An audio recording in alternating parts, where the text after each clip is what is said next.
দেশে করোনায় আরও ১৬ জনের মৃত্যু, সবাই পুরুষ। ৩০০ ছাড়ালো মৃতের সংখ্যা। ৪১টির মধ্যে ৩৩টি ল্যাবে নমুনা পরীক্ষায় শনাক্ত ৯৩০ জন।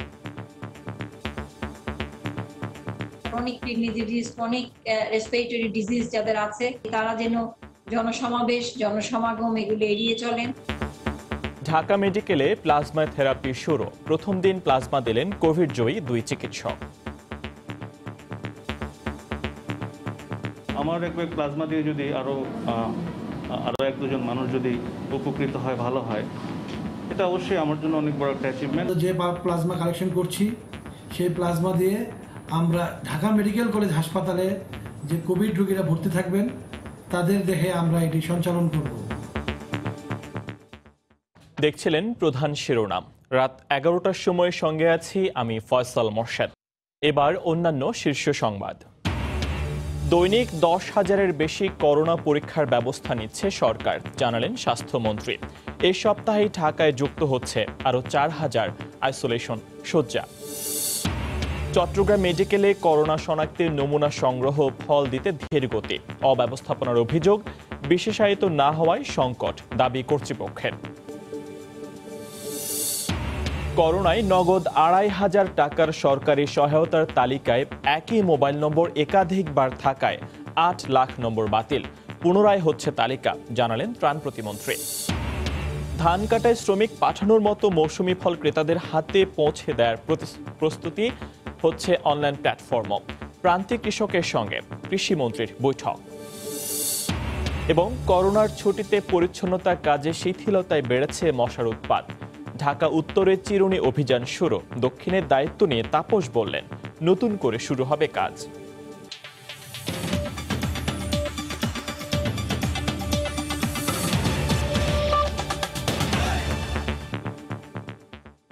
দেশে করোনা ভাইরাসে আক্রান্ত হয়ে একদিনে আরও 16 জনের মৃত্যু হয়েছে। এ নিয়ে মারা গেলেন 314 জন। 41টির মধ্যে 33টি ল্যাবে 6,782 জনের নমুনা পরীক্ষায় শনাক্ত হয়েছেন 930 জন। এছাড়া সুস্থ হয়েছেন 235 জন। মৃতদের সবাই পুরুষ। এর মধ্যে 12 জন ঢাকা বিভাগের। দুপুরে স্বাস্থ্য অধিদপ্তরের নিয়মিত অনলাইন ব্রিফিংয়ে এসব তথ্য জানানো হয়। দেশে প্রতিদিন করোনা ভাইরাসে আক্রান্ত মানুষের মিছিল দীর্ঘ হচ্ছে, সাথে বাড়ছে মৃত্যুর মিছিলও। বাংলাদেশে কোভিড-19 আক্রান্তের 70তম দিনে এসে 6,782 জনের নমুনা পরীক্ষায় 930 জনের দেহে কোভিড-19-এর অস্তিত্ব পাওয়া গেছে। শনিবার স্বাস্থ্য অধিদপ্তরের নিয়মিত বুলেটিনে জানানো হয়, এদিন দেশে 41 ল্যাবের মধ্যে 33টির পরীক্ষা পাওয়া যায়। গত 24 ঘন্টায় মারা যাওয়া 16 জনের মধ্যে 12 জনই ঢাকার। আজকে আমরা কয়েকটি ল্যাবের রেজাল্ট পাইনি। গত 24 ঘন্টায় মৃত্যুবরণ করেছেন 16 জন এবং এ পর্যন্ত মৃত্যুবরণ করেছেন 314 জন। গত 24 ঘন্টায় সুস্থ হয়েছেন 235 জন এবং এ পর্যন্ত 4,117 জন। আমরা মৃত্যু বিশ্লেষণের দিকে একটু তাকাতে চাই। যে 16 জন মৃত্যুবরণ করেছেন তার মধ্যে ঢাকা বিভাগে 12 জন, চট্টগ্রাম বিভাগে 2 জন এবং রংপুর বিভাগে 2 জন। বুলেটিনে বলা হয়, যেহেতু মৃত্যুর ক্ষেত্রে বয়স্ক ব্যক্তিদের ঝুঁকি বেশি, তাই তাদের প্রতি রাখতে হবে বিশেষ নজর। অসংক্রামক ব্যাধি যাদের আছে, যেমন উচ্চ রক্তচাপ, ক্যান্সার, কিডনির সমস্যা, ফুসফুসের সমস্যা, chronic kidney disease, chronic respiratory disease যাদের আছে, তারা অনেক বেশি ঝুঁকিতে থাকেন। কাজে তারা যেন জনসমাবেশ, জনসমাগম এগুলো এড়িয়ে চলেন। সবাই যেন ধূমপান থেকে বিরত থাকেন, কারণ ধূমপান একটি অতিরিক্ত ঝুঁকি তৈরি করে। গত 24 ঘন্টায় 349 জন আইসোলেশনে আছেন। এ নিয়ে মোট আইসোলেশনে আছেন 3,046 জন। বেশি তরল খাবার খাই, পানি বেশি পান করি। তোহা খান তামিম, সময় সংবাদ, ঢাকা। করোনার সবশেষ পরিস্থিতি নিয়ে স্বাস্থ্য অধিদপ্তরের আজকের বুলেটিনের বিশ্লেষণ করেছেন সহকর্মী ফারুক ভূঁইয়া রবিন। দেশে করোনা সংক্রমণের 10ম সপ্তাহের শেষ দিন পার করছে বাংলাদেশ। শুরুতেই গত 24 ঘন্টার যে সবশেষ চিত্র এবং যে বাংলাদেশের সার্বিক চিত্র, সেটির দিকে আসলে বিশ্লেষণে যাব। মোট পরীক্ষা করা হয়েছে 24 ঘন্টায় 6,782 জনের, যেটি আগের দিনের তুলনায় কমেছে 1800টি। এখন পর্যন্ত মোট নমুনা পরীক্ষা করা হয়েছে 1,67,294 জনের। 6,782 জনের নমুনা পরীক্ষা করে মোট আক্রান্ত হয়েছে 930 জন। বাংলাদেশে মোট আক্রান্তের সংখ্যা দাঁড়িয়েছে 20,995 জনে। গত 24 ঘন্টায় মারা গিয়েছেন 16 জন এবং মোট মৃতের সংখ্যা দাঁড়িয়েছে 314। গত 24 ঘন্টায় মোট সুস্থ হয়েছেন 235 জন। সব মিলিয়ে বাংলাদেশে এখন পর্যন্ত সুস্থ হয়েছেন 4117 জন। মার্চ মাস পুরোটা জুড়ে মোটামুটি একটি স্থিতিশীল পর্যায়ে থাকলেও এপ্রিল মাস থেকে তুলনামূলকভাবে আমরা যেটি দেখছি যে আক্রান্তের হার সেটি ঊর্ধ্বগতি, এবং মে মাসেও কিন্তু সেই ঊর্ধ্বগতি যে ধারা সেটি কিন্তু অব্যাহত রয়েছে। গত 24 ঘন্টায় যারা মারা গিয়েছেন যে 16 জন, তাদের সকলেই আসলে পুরুষ। গতকাল যেখানে মোট মৃত ছিল 15 জন, আজকে আসলে যে একজন বেড়ে দাঁড়িয়েছে 16 জন। সবচেয়ে বেশি মারা গিয়েছেন যে 51 থেকে 60 বছরের মধ্যে 6 জন, তারপরে অবস্থান 41 থেকে 50 বছরের মধ্যে 5 জন। বাংলাদেশে যারা আক্রান্ত হয়েছেন তাদের মধ্যে 68% পুরুষ, 32% নারী, এবং সবচেয়ে বেশি আক্রান্ত হচ্ছেন যে 21 থেকে 30 বছরের মধ্যে 26% আসলে যে এই বয়সের মধ্যে রয়েছেন। তো সার্কভুক্ত যে দেশগুলো রয়েছে সেখানে আসলে যে নমুনা পরীক্ষার একটি চিত্র আসলে দেখতে চাই। প্রতি 10 লাখের মধ্যে সবচেয়ে বেশি নমুনা পরীক্ষা করা হয়েছে মালদ্বীপে 21,834 জনের, তারপরে অবস্থানে ভুটান, নেপাল, শ্রীলঙ্কা, পাকিস্তান, ভারত, এবং সপ্তম অবস্থানে হলো যে বাংলাদেশ। প্রতি 10 লাখে 976 জনের নমুনা পরীক্ষা করা হয়েছে, এবং কেবলমাত্র আফগানিস্তানে বাংলাদেশের পরে অবস্থান। বাংলাদেশ যদিও প্রতি 10 লাখে সপ্তম অবস্থানে রয়েছে, কিন্তু মোট যে পরীক্ষা সে পরীক্ষার হিসেবে বাংলাদেশের অবস্থান তৃতীয়। স্বাস্থ্য অধিদপ্তরের নিয়মিত বুলেটিনে আসলে যেটা বলা হয়েছে, মানুষকে আসলে স্বাস্থ্যবিধি মেনে চলতে হবে এবং তার মাধ্যমে আসলে সম্ভব যে সংক্রমণের গতি রোধ করা। এদিকে ঢাকা মেডিকেল কলেজ হাসপাতালে আনুষ্ঠানিকভাবে শুরু হলো প্লাজমা থেরাপি। প্রথমবার করোনা রোগীদের জন্য প্লাজমা দিলেন কোভিড-জয়ী 2 স্বেচ্ছাসেবী চিকিৎসক। এ থেরাপির সঙ্গে সংশ্লিষ্টরা বলছেন, পরীক্ষার পর নির্দিষ্ট মানোত্তীর্ণ হলে অ্যান্টিবডি হিসেবে করোনা রোগীর দেহে প্রয়োগ করা হবে। ঘোর অমানিসায় মিলেছে আলোর দিশা। করোনা মহামারীতে দিশেহারা দেশে প্লাজমা থেরাপি কার্যক্রমের উদ্বোধন অনেকটাই স্বস্তির খবর। শনিবার বেলা 11টায় ঢাকা মেডিকেল কলেজ হাসপাতালের ট্রান্সফিউশন মেডিসিন বিভাগে আনুষ্ঠানিকভাবে শুরু হয় দেশের ইতিহাসে প্রথম প্লাজমা সংগ্রহের কার্যক্রম। করোনা রোগীদের জন্য প্লাজমা দান করেন কোভিড-19 থেকে সেরে ওঠা 2 চিকিৎসক। অত্যাধুনিক অ্যাফেরেসিস মেশিনের মাধ্যমে শুধুমাত্র রক্তরস বা প্লাজমা সংগ্রহ করা হয় তাদের দেহ থেকে। আমার করোনা হয়েছিল, আমি কোভিড আক্রান্ত চিকিৎসক, এবং আমার এক ব্যাগ প্লাজমা দিয়ে যদি আরও 1-2 মানুষ যদি উপকৃত হয়, ভালো হয়, এটা অবশ্যই আমার জন্য অনেক বড় একটা অ্যাচিভমেন্ট। এবং আমি মনে করি যে এটা আমাদের প্রত্যেকটা চিকিৎসক এবং যারা রোগী ছিলেন, ভালো হয়ে গিয়েছেন, সুস্থ হয়ে গিয়েছেন, তারা সবাই জীবনে একটিবারের মতো আরেকটি ভালো কাজ ওনারা করতে পারেন, যে না আরেকটা মানুষের জন্য প্লাজমা ডোনেট ওনারা করতে পারেন। এ বিভাগের প্রধান সহ স্বাস্থ্য অধিদপ্তর গঠিত 12 জনের একটি কমিটি থেরাপির পুরো বিষয়টি দেখভাল করছেন। তারা বলছেন, কোভিড-জয়ী রোগীর দেহে অ্যান্টিবডি তৈরি হয় এমন ধারণা থেকেই প্লাজমা থেরাপির দিকে এগিয়েছেন অনেক দেশই। ঢাকা মেডিকেল কলেজের ইথিক্যাল রিভিউ কমিটি আমাদের এটিকে অনুমোদন দেয়। সেই কারণে আমরা আপাতত যে প্লাজমা কালেকশন করছি সেই প্লাজমা দিয়ে আমরা ঢাকা মেডিকেল কলেজ হাসপাতালে যে কোভিড রোগীরা ভর্তি থাকবেন তাদের দেহে আমরা এটি সঞ্চালন করব। পরবর্তীতে বিএমআরসি থেকে অনুমোদন পাওয়া সাপেক্ষে আমরা ঢাকার অন্যান্য কোভিড ডেডিকেটেড হসপিটালে যেসব রোগী আছে তাদের শরীরে আমরা এটা ট্রান্সফিউজ করবো বলে আশা রাখি। সুনির্দিষ্ট কোনো চিকিৎসা করানোর নেই, তারপরেও বিভিন্ন দেশে বিভিন্ন রকম ট্রায়াল হচ্ছে, কোনটি দিয়ে সঠিকভাবে করা যাবে সে বিষয় নিয়ে নানা রকম বৈজ্ঞানিক প্রচেষ্টা অব্যাহত আছে। তারই একটি অংশ হিসাবে আজকে আমরা ঢাকা মেডিকেল কলেজ হসপিটাল, আপনারা দেখেছেন কিছুক্ষণ আগে, আমরা একজন করোনা আক্রান্ত রোগী যিনি আক্রান্ত হয়েছিলেন এবং উনি সুস্থ হয়েছেন, তার ব্লাড থেকে আজকে আমরা প্লাজমা সংগ্রহের জন্য আমরা কার্যক্রমটা উদ্বোধন করলাম।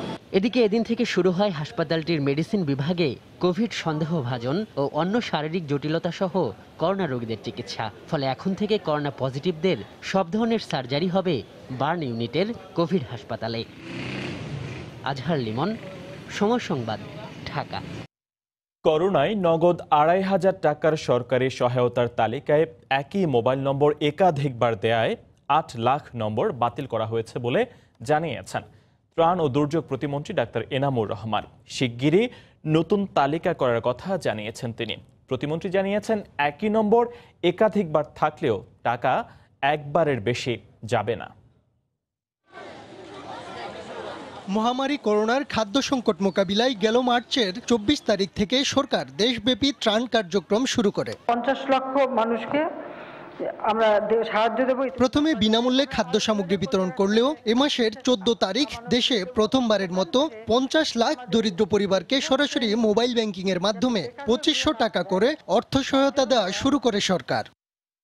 নগদ অর্থ সহায়তা দেওয়ার শুরুর দিন থেকেই বিভিন্ন গণমাধ্যমে খবর বেরোতে থাকে একাধিক নামে ব্যবহার হচ্ছে একই মোবাইল নাম্বার। এতে যাদের জন্য অর্থ বরাদ্দ হয়েছে তারা তা পাবেন কিনা তা নিয়ে তৈরি হয় সংশয়। আর অভিযোগের আঙুল ওঠে তৃণমূলের জনপ্রতিনিধিদের দিকে। বিষয়টি দৃষ্টি এড়ায়নি সরকারেরও। ত্রাণ প্রতিমন্ত্রী জানান, একাধিকবার ব্যবহার হয়েছে এমন 8 লাখ নাম্বার ইতিমধ্যেই শনাক্ত হয়েছে।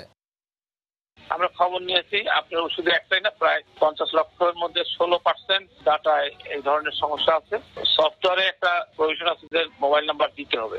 অনেকের তো গরিবদের মোবাইল নাম্বার ছিল না, যার জন্য যারা তালিকাটা করছে তাদের নিজেদের নাম্বারটা দিচ্ছে। যখন ডিসবার্সমেন্ট দিতে গেছে তখন তো এক মোবাইলে তো একটা বেশি ডিসবার্সমেন্ট যাবে না, তখনই এটা ধরা পড়ছে। তিনি জানান, 2,500 টাকা করে দেয়া এই নগদ সহায়তা একটি নাম্বারে একবারই যাবে। সুতরাং একাধিকবার নাম্বার দেওয়া হলেও কেউ অনিয়ম করতে পারবে না। মাননীয় প্রধানমন্ত্রীর কার্যালয় থেকে ডিটেক্ট হয়েছে যে এটা কারেকশন করা হচ্ছে, কারেকশন করে ঈদের আগে ডিসবার্সমেন্ট দিয়ে দিবে। যদি মোবাইল নাম্বার না থাকে তাহলে মোবাইল নাম্বার বাদ দিয়ে আমরা ন্যাশনাল আইডির উপর বেস করে আমরা কার্ড করব। ঈদের আগেই সংশোধিত 8 লাখ পরিবারের কাছে নগদ সহায়তা পৌঁছে যাবে বলেও জানান ত্রাণ প্রতিমন্ত্রী। মোশাহিদ রনি, সময় সংবাদ, ঢাকা। স্বাস্থ্যমন্ত্রী জাহিদ মালেক জানিয়েছেন, 10,000-এর বেশি মানুষের প্রতিদিন করোনা পরীক্ষা করার ব্যবস্থা নিতে যাচ্ছে সরকার। শিগগিরই আরও 10 থেকে 15টি ল্যাব সংযুক্ত করা হবে বলেও জানিয়েছেন তিনি। দুপুরে রাজধানী ধানমন্ডিতে বেসরকারি মেডিকেল কলেজ হাসপাতাল আনোয়ার খান মডার্নে 200 শয্যার কোভিড হাসপাতাল উদ্বোধন করে তিনি একথা বলেন। এই উপজেলা, জেলায় এবং এই ডিভিশনাল শহরে এবং আমাদের এই সিটি কর্পোরেশন সব জায়গায় আলাদা কোভিড হাসপাতালের ব্যবস্থা করা হয়েছে। 42টি ল্যাব কাজ করছে। আমরা আরও প্রায় 15-20টি ল্যাব সংযুক্ত করব এবং আমরা আশা করতেছি এই মাসের মধ্যেই আমাদের টেস্টের ক্যাপাসিটি আপনারা হয়তো লক্ষ্য করবেন যে 10,000-এর উপরে ইনশাল্লাহ আমরা নিয়ে যাওয়ার আমাদের পরিকল্পনা রয়েছে।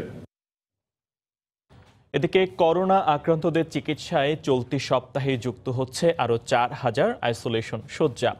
স্বাস্থ্য অধিদপ্তর জানিয়েছে, বসুন্ধরা কনভেনশন সেন্টারে সর্ববৃহৎ 2,000 শয্যার অস্থায়ী কোভিড হাসপাতালের কার্যক্রম শুরু হচ্ছে কাল। এর বাইরে চালু হচ্ছে আরও 3টি চিকিৎসা কেন্দ্র। রোগী বাড়ার পূর্বাভাসের সঙ্গে এটিকে পর্যাপ্ত প্রস্তুতি বলেই দাবি করছে স্বাস্থ্য অধিদপ্তর। বিশেষজ্ঞরা বলছেন, এসবের সুফল পেতে নিশ্চিত করতে হবে পর্যাপ্ত প্রশিক্ষিত লোকবল, স্বাস্থ্যকর্মীদের সর্বোচ্চ সুরক্ষা আর সঠিক ব্যবস্থাপনা। ফারুক ভূঁইয়া, রবিনের রিপোর্ট। শুরুর দিকে নানা অব্যবস্থাপনার অভিযোগ থাকলেও এখনো পর্যন্ত কোভিড-19 শনাক্ত রোগীর বিপরীতে মিলছে পর্যাপ্ত আইসোলেশন সেবা। তবে দিন যত গড়াচ্ছে ততই পাল্লা দিয়ে বাড়ছে আক্রান্তের সংখ্যাও।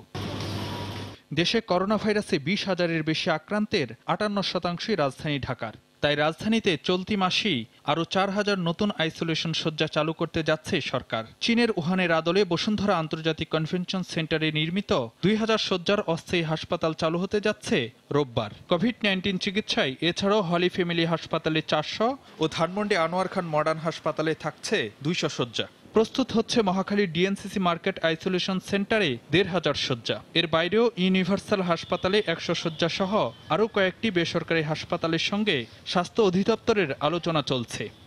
আগামী 7 থেকে 10 দিনের ভিতর পুরো 4,000 বেডি প্রায় রেডি হয়ে যাবে। সেই হিসাবে আমার মনে হয় যে প্রজেকশন দেওয়া আছে মে মাসে রোগী বাড়ার, সেই হিসাবে আমাদের প্রস্তুতি মোটামুটি ঠিক আছে। সরকারের পাশাপাশি বেসরকারি হাসপাতালকে কোভিড চিকিৎসায় যুক্ত করার এই উদ্যোগকে ইতিবাচক বললেও বিশেষজ্ঞরা মনে করেন এর সুফল কতটা মিলবে তা নির্ভর করছে সুষ্ঠু ব্যবস্থাপনার উপর। তার মিনিমাম স্ট্যান্ডার্ডে যদি মেইনটেইন না হয় তাহলে একদিকে সেবাদানকারীরা যেরকম আক্রান্ত হবেন, পাশাপাশি করোনা রোগীদের যে ম্যানেজমেন্টটা সেটাও যদি মানসম্পন্ন না হয় তাহলে আমরা কাঙ্ক্ষিত ফলটা পাবো না। রাজধানীতে বর্তমানে 12টি হাসপাতালে কোভিড-19 আক্রান্তদের চিকিৎসা দেওয়া হচ্ছে। ফারুক ভূঁইয়া, রবিন, সময় সংবাদ, ঢাকা। এদিকে নমুনা সংগ্রহে ও ফলাফল জানাতে ধীর গতিতে চরম ভোগান্তিতে চট্টগ্রাম মেডিকেল কলেজ হাসপাতালের অবজারভেশন সেলে থাকা রোগীরা। শনাক্তের আগে আইসিইউ সুবিধা না পেয়ে ঘটেছে একাধিক মৃত্যু। সেই সঙ্গে করোনার উপসর্গ না থাকলেও সব রোগীকে একই ওয়ার্ডে রাখায় সংক্রমণের আশঙ্কা করছেন রোগীর স্বজনেরা। আশরাফুল আলম মামুনের ক্যামেরায় আরও জানাচ্ছেন পার্থপ্রতিম বিশ্বাস। 70 আরতিদেবের শ্বাসকষ্ট বাড়লে উন্নত চিকিৎসার জন্য নিয়ে আসা হয় চট্টগ্রাম মেডিকেল কলেজ হাসপাতালে। প্রথমে ভর্তি করা হয় 13 নম্বর মেডিসিন ওয়ার্ডে। পরে শ্বাসকষ্ট থাকায় রোগীকে স্থানান্তর করা হয় ফ্লু কর্নার ও বিশেষ অবজারভেশন সেলে। কিন্তু করোনা আক্রান্ত কিনা নমুনা পরীক্ষার আগেই মারা যান আরতিদেব। এ সময় ডাক্তার কিংবা নার্স কারো কোনো ধরনের সহায়তা না পাওয়ার অভিযোগ স্বজনদের। স্যাম্পল নিতে বলছে স্যাম্পল এখন কালেকশন শেষ। এটা বলে আমাদের রোগীকে তখন থেকে 10টা পর্যন্ত রেখেছে, কোনো অক্সিজেন ছাড়া, কোনো ছাড়া, কোনো নার্স আসে নাই, কোনো কিছুই আগে নাই, বললেও ওরা আসে না। অন্যদিকে ষাটোর্ধ্ব আবু মুসা জ্বর ও শ্বাসকষ্টে ভুগতে থাকায় কোথাও ভর্তি করতে না পেরে নিয়ে আসা হয় চমেকে। বিশেষ অবজারভেশন সেলে রেখে নমুনা পরীক্ষা করা হলেও রিপোর্ট আসার আগেই মারা যান তিনি। আমার বাবাকে তার জান থাকা অবস্থায় একটা আইসিইউতে ঢুকাতে পারিনি। যদি ঢুকাইতে পারতাম হয়তো বা আমার আব্বু হয়তো বা আল্লাহ রাখলেও রাখতে পারতো। এদিকে নমুনা সংগ্রহ ও ফলাফল পেতে ধীরগতি, স্বাস্থ্যকর্মীদের অবহেলায় ক্ষোভ প্রকাশ করেন রোগীর স্বজনরা। ডাক্তার বলছে নার্সের কথা, নার্সকে বলতেছি, নার্স বলতেছি ডাক্তারের কথা, কেউ কারো কথা শুনতেছে না। আজকে আমরা হয়রানি হচ্ছি। করোনা চিকিৎসার জন্য চমেক বিশেষায়িত হাসপাতাল না হওয়ার কারণে করোনা আক্রান্ত রোগীদের আইসিইউ সেবা দেওয়া সম্ভব হচ্ছে না বলে জানান চমেক পরিচালক। আমরা কিন্তু করোনা ট্রিটমেন্টের জন্য ডেজিগনেটেড না। আমার হাসপাতালে আইসিইউ যেটা আছে সেটা সাধারণ পেশেন্টের জন্য যে আইসিইউ। করোনা রোগীকে ট্রিটমেন্ট করার ফ্যাসিলিটির জন্য মন্ত্রণালয় থেকে কোনো নির্দেশনা আমি এখনো পাইনি। পার্থপ্রতিম বিশ্বাস, সময় সংবাদ, চট্টগ্রাম। করোনায় ঘরবন্দি জীবনে পরিষ্কার পরিচ্ছন্নতায় শিথিলতার সুযোগে রাজধানীতে বেড়েছে মশার উৎপাত। উত্তর সিটির 10 দিনের চিরুনি অভিযানের প্রথম দিন মশার অসংখ্য প্রজনন ক্ষেত্র ধ্বংস ও জরিমানা আদায় করেন ভ্রাম্যমাণ আদালত। কর্তৃপক্ষ বলছেন, করোনা প্রাদুর্ভাবের মধ্যে ডেঙ্গুর বিস্তার রোধে বাড়িঘর পরিষ্কার রাখতে হবে বাসিন্দাদেরই।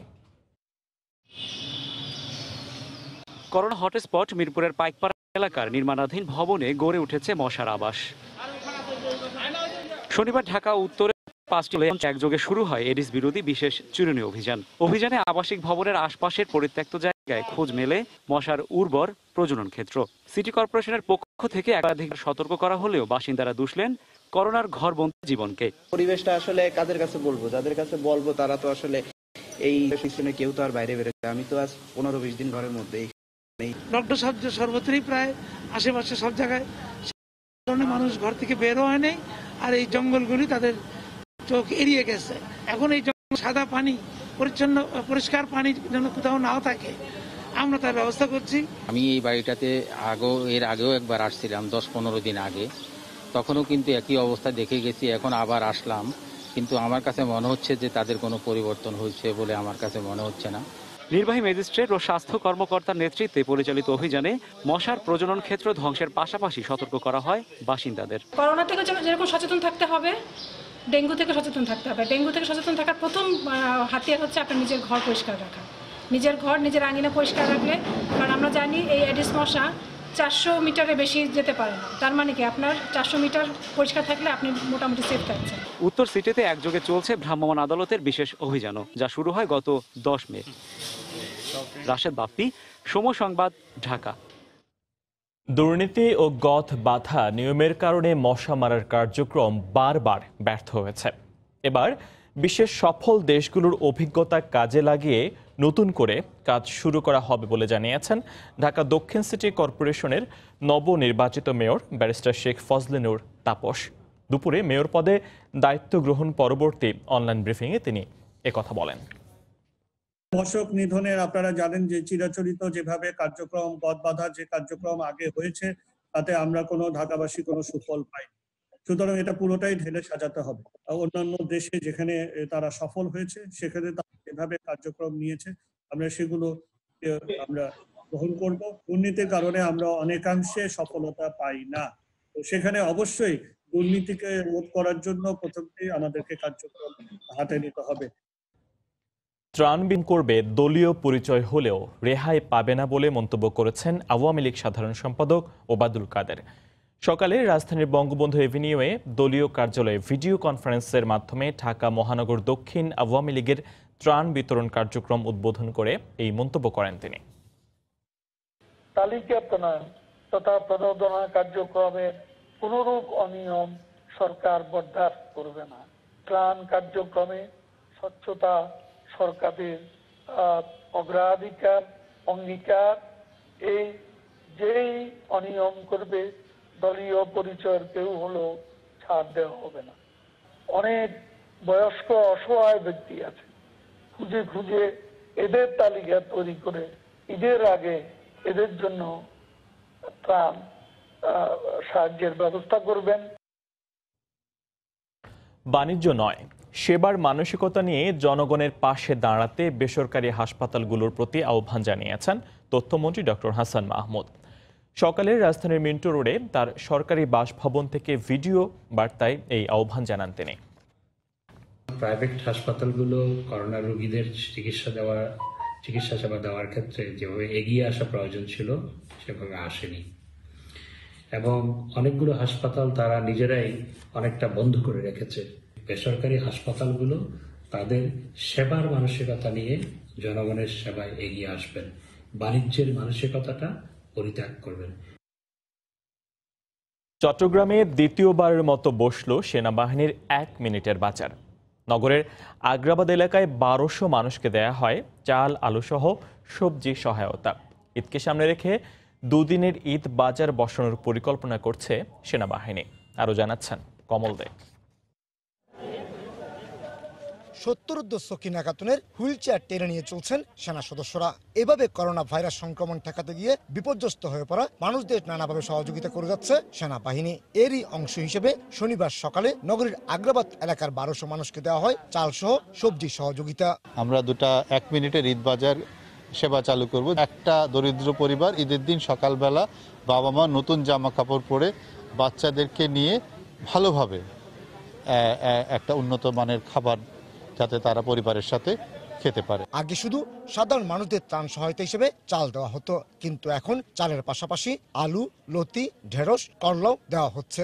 বাদ যাচ্ছে না মাছ কিংবা সাবানও। টিটাওয়ালা দিছে, চাউল দিছে, সাবান দিছে, মাছ দিছে।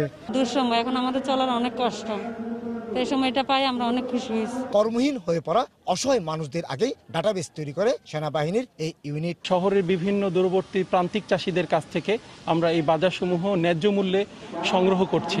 আমরা আমাদের নিজস্ব ব্যবস্থাপনায় এখানে পরিবহন করে বিনামূল্যে এই 1 মিনিটের বাজার কার্যক্রমগুলো পরিচালনা করছি। গত 13 মে ব্যতিক্রমী এই বাজারের কার্যক্রম শুরু করে সেনাবাহিনীর 34 ইঞ্জিনিয়ারিং কনস্ট্রাকশন ব্রিগেড। 21 এবং 23 মে বসানো হবে ঈদ বাজার, যেখানে অসহায় মানুষের হাতে ঈদের আনন্দ উদযাপনের জন্য তুলে দেওয়া হবে কাপড় সহ আনুষঙ্গিক জিনিসপত্র। কমল দে, সময় সংবাদ, চট্টগ্রাম। কোভিড-19-এর আঘাতে বিপর্যস্ত অভিবাসন খাত। নতুন করে প্রবাস যাত্রা যেমন থেমে গেছে, তেমনি কাজ হারিয়ে ফিরতে হচ্ছে লাখো প্রবাসীকে, যার প্রভাব পড়েছে প্রবাসী আয় ও তাদের উপর নির্ভরশীল অসংখ্য মানুষের জীবনযাত্রায়। মোশাহিদ রানীর রিপোর্ট। করোনা ভাইরাসের সঙ্গে লড়ছে বিশ্ব। কোটি প্রবাসীর কাছে এই লড়াই কেবল রোগের বিরুদ্ধে নয়, তারা লড়ছেন জীবিকা বাঁচাতে, স্বজনদের অন্ন জোগাতে। কোভিড-19-এর প্রকোপে বিশ্বের নানা দেশে থাকা প্রবাসীদের অন্তত 50% কাজ হারিয়ে অনিশ্চিত ভবিষ্যতের পথে হাঁটছেন। 2 লাখের বেশি প্রবাসী ছুটিতে এসে আর ফেরত যেতে পারেনি। কোম্পানি জানিয়ে দিয়েছেন পরিস্থিতি স্বাভাবিক না হওয়া পর্যন্ত দেশেই থাকতে হবে। চেয়েছিলাম সিঙ্গাপুর আরও কয়েকটা বছর থেকে আমার নিজের ফ্যামিলিকে সাপোর্ট দেওয়ার জন্য। আমার ফ্যামিলিকে সাপোর্ট দেওয়ার মধ্যে বর্তমানে কেউ নেই। বিশেষজ্ঞরা বলছেন অক্টোবরের মধ্যে বিশ্বের অনেক দেশই করোনার প্রাদুর্ভাব কাটিয়ে উঠবে। তখন তারা জনশক্তি আমদানি করবে। তবে বাংলাদেশ করোনা মুক্ত না হলে সেই সম্ভাবনা কাজে লাগানো কঠিন হবে। লকডাউনের কারণে সেই দেশেও তারা বন্দী অবস্থার মতো আছেন অনেকটা, এবং তারা বেতনও ঠিকমতো পাচ্ছে না। স্বপ্ন ভরা চোখ আর সামর্থ্যের সবটুকু দিয়ে বিদেশে পাড়ি দেওয়া মানুষগুলোর অনেকেরই এখন চোখ ভরা শূন্যতা। নিজের আর আপনজনদের নিরাপদ ভবিষ্যৎ গড়ার বিপরীতে এখন অনিশ্চয়তার চোখ রাঙানি। কাজ হারিয়ে দেশে ফেরাদের পুনর্বাসনে 200 কোটি টাকার ফান্ড গঠনের কথা জানালেন পররাষ্ট্রমন্ত্রী। দেশে আসলে প্রবাসীরা কিভাবে তারা অর্থকরীভাবে কাজে লাগতে পারেন, তাদের জীবনকে সুন্দরভাবে গড়ে তুলতে পারেন, সেই জন্য তাদের একটি লোন দেওয়া হবে। এ সময় অভিবাসীদের ফেরত পাঠানোকে আন্তর্জাতিক শিষ্টাচারের লঙ্ঘন বলছেন বিশেষজ্ঞরা। বাংলাদেশ সরকারের এখন উচিত জরুরি ভিত্তিতে বিভিন্ন বহুপাক্ষিক ফোরামগুলোকে এই ইস্যুটা তুলে ধরা। মধ্যপ্রাচ্যের বেশ কয়েকটি দেশে মানবেতর জীবনযাপন করছেন অনেকে। মুশাহিদ রনি, সময় সংবাদ, ঢাকা। করোনা পরিস্থিতিতেও ঈদকে সামনে রেখে পাটুরিয়া দৌলতদিয়া এবং কাঁঠালবাড়ির শিমুলিয়া নৌ রুটে যাত্রী ও যানবাহনের চাপ বেড়েছে। এতে অনেকটা বাধ্য হয়েই ফেরি চলাচলের সংখ্যা বাড়িয়েছেন ঘাট কর্তৃপক্ষ। তবে যাত্রী বা চালকদের অনেকেই মানছেন না স্বাস্থ্যবিধি। করোনা মোকাবেলায় সবাইকে ঘরে থাকতে বলা হলেও ঈদ সামনে রেখে মানিকগঞ্জে পাটুরিয়া ঘাটে চোখে পড়েছে মানুষের ঢল। লঞ্চ ও স্পিডবোট চলাচল বন্ধ থাকায় ফেরিতে করেই পদ্মা পাড়ি দিচ্ছেন যাত্রীরা। অনেকেই মানছেন না সামাজিক দূরত্ব বা স্বাস্থ্যবিধি। ঢাকার অবস্থা খুব একটা ভালো না, কিছুদিন এলাকায় যাই থাকবো, এই জন্য এলাকায় চলে যাচ্ছে। এখন সামনে গণপরিবর্তন একবারে অফ হয়ে যেতে পারে, এজন্য আগেই ঈদে বাড়ি যাচ্ছি। আবার 4 দিন আগে তো গাড়ি ঘোড়া আসলে যাতায়াত করতে পারবো না, সেজন্য আগে ভাগে যাচ্ছি। ঘাট কর্তৃপক্ষ জানান আগে 3টি চললেও যাত্রীর চাপ বাড়ায় ফেরির সংখ্যা 10টি করা হয়েছে। পাটুরিয়া দৌলতদিয়া ঘাটে এই মুহূর্তে দিনের বেলা 6টা থেকে 8টা ফেরি চলতেছে, রাত্রেবেলা 10টা 11টা ফেরি চলে। আমাদের 15টা ফেরি স্ট্যান্ড বাই আছে, প্রয়োজন হলে ফেরিগুলো বের করতেছি। মাদারীপুরের কাঁঠালবাড়ি ঘাটেও একই চিত্র। ভ্যান, মোটরসাইকেল, ইজি বাইক করে বিভিন্ন গন্তব্যের যাত্রীরা জড়ো হচ্ছেন ঘাটে। 17টি ফেরির মধ্যে যাত্রী ও যানবাহন পারাপারে ব্যবহার হচ্ছে 14টি ফেরি। ফাহরিয়া ফারজানা, সময় সংবাদ। ঈদ এগিয়ে আসার সঙ্গে সঙ্গে বাড়ছে শপিং মল আর দোকানপাট খোলার সংখ্যা। ক্রেতা বিক্রেতাদের কেউই মানছেন না স্বাস্থ্যবিধি। এমন পরিস্থিতিতে নিয়ম মেনে ব্যবসা পরিচালনার অনুরোধ বার্তায় সীমাবদ্ধ দোকান মালিক সমিতি। তবে স্বাস্থ্যবিধি না মানলে বিপণী বিতান বন্ধ করে দেওয়ার কথা জানিয়েছে ঢাকা মেট্রোপলিটন পুলিশ। সেলিয়া সুলতানার রিপোর্ট। সীমিত পরিসর ছাড়িয়েছে সার্বজনীনতার সীমাবদ্ধতা। রাজধানীর শপিং মল ও বিপণী বিতানের চিত্র দেখলে কেউ বলতে পারবেন না করোনা সংক্রমণ আর মৃত্যুর দিক থেকে রাজধানী সর্বোচ্চে। কোনো ধরনের স্বাস্থ্যবিধি মানছেন না কেউ। দোকানের পরিসর ছাড়িয়েছে ফুটপাতে। আইন শৃঙ্খলা বাহিনীর সাইরেনের শব্দ শুনলে গুটিয়ে নিচ্ছেন ভাসমান দোকান। কেনাকাটা করবে, আমরা তো রিক্সের মধ্যেই বসে আছি। যদি মার্কেটগুলো বন্ধ থাকতো তাহলে তো আমরা বলতে পারতাম যে মার্কেট বন্ধ, বাবু আজকে দেওয়া যাবে না। ঈদের বাজার করতে নির্দেশনা অমান্য করে শিশুদের নিয়ে স্বাভাবিকভাবেই ঘুরে ফিরে বেড়াচ্ছেন ক্রেতারা। মুখোশ পরে নিয়ে হাসপাতাল আসছিলাম তো একটা পাঞ্জাবির জন্য আমি আসলাম। নিউ মার্কেট, গাউসিয়া, মিরপুর, মৌচাকের যেসব মার্কেট বন্ধ রাখা হয়েছিল সেগুলোর বেশিরভাগই খুলে দিয়েছেন মার্কেট কর্তৃপক্ষ। তবে স্বাস্থ্যবিধি না মানলে বিপণী বিতান বন্ধ করার কথা জানিয়েছেন ডিএমপি। আমরা আইন শৃঙ্খলা বাহিনী এবং স্বাস্থ্য অধিদপ্তরের পক্ষ থেকে একটি দিক নির্দেশনা চাচ্ছি, যাতে করে মার্কেটের কর্তৃপক্ষ এই বিধিমালাগুলো পালন করতে পারে। আমরা বঙ্গবাজারে বন্ধ করেছি, ধানমন্ডিতে বন্ধ করেছি, এলিফ্যান্ট রোডে বন্ধ করেছি, এরকম বেশ কিছু জায়গায় আমরা বন্ধ করেছি। এছাড়াও যদি আমরা কোথাও থেকে কোনো তথ্য পাই, সেক্ষেত্রে সেই তথ্যের উপরে যাচাই বাছাই করে আমরা সেক্ষেত্রে প্রয়োজনীয় ব্যবস্থা গ্রহণ করব। পাশাপাশি দোকান বা মার্কেট খোলা রেখে স্বাস্থ্যবিধি না মানলে সেসব দোকানে ক্রেতাদের না যাওয়ার অনুরোধ সংশ্লিষ্টদের। সেলিয়া সুলতানা, সময় সংবাদ, ঢাকা। সামনেই ঈদুল ফিতর, কিন্তু করোনা দুর্যোগে স্থবির রাজশাহীর রেশম বস্ত্রের বাজার। এরই মধ্যে বন্ধ হয়েছে একাধিক কারখানা। অবিকৃত পণ্যে আটকে আছে ব্যবসায়ীদের মূলধন। ঐতিহ্যবাহী এ খাতকে বাঁচাতে ব্যাংক ঋণের সুদের হার কমানোর পাশাপাশি রেশম বোর্ডকে উদ্যোগী হওয়ার আহ্বান ব্যবসায়ী সংগঠনগুলোর। হাবিবুর রহমান পাপ্পুর ক্যামেরায় রাকিবুল হাসানের রিপোর্ট। নেই খটখট শব্দ, চিরচেনা কোলাহল আর ব্যস্ততার হাকডাক। করোনা থাবায় নিশ্চুপ রেশম কারখানা, নীরব তার চারপাশ। একই চিত্র বিপণন কেন্দ্রগুলোতেও। ঈদ বাজারের কেনাকাটার সেই ব্যস্ততার লেশমাত্র নেই। হইচই ছাপিয়ে নীরবতা করোনা সতর্কতায়। গেল ঈদেও রেশমের বিপণন কেন্দ্রগুলোতে প্রতিদিনের গড় বিক্রি ছিল 10 থেকে 15 লাখ টাকা। এবার সে বেচাকেনা শূন্যের কোঠায়। সকাল ধরেন আপনার 10টার দিকে খুলতেছি, 11টার পরে 2-1 আসতেছে, আবার বিকাল 5টার মধ্যে সব পুরা রাস্তা টাস্তা একদম সবকিছুই ফাঁকা। যাদের পার্সোনাল গাড়ি আছে তারাই শুধু একটু টুকটাক আসছে, আর এই তো চুপচাপ বসে আছি সারাদিন। পহেলা বৈশাখ আর ঈদ বাজারকে সামনে রেখে কারখানা মালিকরা ফেব্রুয়ারি মাস থেকে শুরু করেছিলেন রেশম বস্ত্র উৎপাদন। বড় এ দুটি উৎসব ঘিরে পণ্য মজুত করেছিলেন ব্যবসায়ীরা, কিন্তু করোনায় ক্রেতা সংকটে সেসব পণ্য অবিকৃত থাকায় আটকে গেছে মূলধন। বৃদ্ধি পেয়েছে আনুষঙ্গিক ব্যয়, এতে শঙ্কিত তারা। রমজানেও প্রায় 2-2.5 কোটি টাকার মতো আমাদের ব্যবসায়িক লস হবে বলে আমরা মনে করতেছি। ফ্যাক্টরি বন্ধ, প্রোডাকশন বন্ধ এবং প্লাস শোরুমগুলো বন্ধ। এক্ষেত্রে অবশ্যই বড় একটা মানে ক্ষতির সম্মুখীন আমি হচ্ছি। রেশম ব্যবসায়ী নেতারা বলছেন, ব্যাংক ঋণের সুদের হার কমানোর পাশাপাশি রেশম বোর্ড সরকারি ও বেসরকারি খাতে সুতার উৎপাদন বৃদ্ধি করলে রোধ করা সম্ভব হবে এ খাতের বিপর্যয়। ব্যাংক সেক্টর থেকে স্বল্প সুদে বা বিনা সুদে যদি সহযোগিতা করে তাহলে রেশম উদ্যোক্তার সৃষ্টি হবে এবং রেশমের সুতা উৎপাদন হলে রেশম এমনি এগিয়ে যাবে। রাজশাহী বিসিক শিল্পনগরী সহ এ অঞ্চলে 1.5 শতাধিক রেশম কারখানা ও বিপণন কেন্দ্রে ঈদ মৌসুমে বাণিজ্য হয় 8 থেকে 10 কোটি টাকা। এর সাথে জড়িত রয়েছে 30,000-এর বেশি কর্মী। রাকিবুল হাসান, সময় সংবাদ, রাজশাহী। করোনা যুদ্ধে মানুষ যখন ঘরে, বন্ধ ব্যবসা প্রতিষ্ঠান, অফিস পাড়া, খাওয়ার দোকান, এতে চরম খাবার সংকটে পড়েছে ভবঘুরে ভাসমান অসংখ্য মানুষ। তখন ফেনীতে এসব মানুষের হাতে প্রতিদিন রাতে ভালোবাসার আহার নামে খাবার প্যাকেট তুলে দিচ্ছেন ফেনীর সংসদ সদস্য নিজামুদ্দিন হাজারী। জুলহাস তালুকদারের ক্যামেরায় আরও জানাচ্ছেন আতিয়ার সজল।